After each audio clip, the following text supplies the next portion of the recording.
নমস্কার, আজ এসেছি আবারও একটা নতুন রেসিপি নিয়ে। আজ বানাবো লাউ পাতা দিয়ে এমন একটা রেসিপি যা গরম ভাতের সঙ্গে কিন্তু দারুণ লাগে। তো চলো শুরু করি আজকের এই রেসিপি। প্রথমে আমি কড়াইয়ের মধ্যে জল দিয়ে দিয়েছি, দিয়ে এর মধ্যে লাউ পাতাগুলোকে ভালো করে ধুয়ে কেটে নিয়েছি। কেটে এবার এই জলের মধ্যে দিয়ে একটু হালকা সেদ্ধ করে নেব। এখন সেদ্ধ হয়ে গেছে, এবার এটাকে জল থেকে ঝরিয়ে নেব। এটা বেশি সেদ্ধ করব না, হালকা একটু ভাপিয়ে নেব। এবার জল থেকে তুলে নিয়ে এটাকে মিক্সি জারে দিয়ে দিলাম।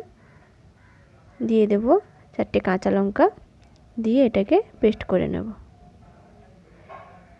এবার কড়াইয়ের মধ্যে দিয়ে দিলাম সর্ষের তেল, দেব কালো জিরে, আর দিয়ে দেব রসুনকে আমি এখানে গ্রেট করে নিয়েছি, ওটা দিয়ে দিলাম।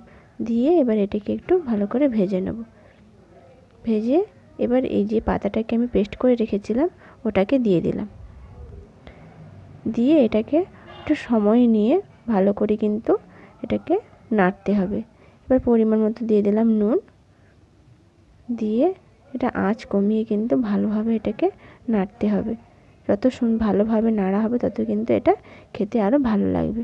এইভাবে আমার নাড়া হয়ে গেছে, রেডি হয়ে গেছে।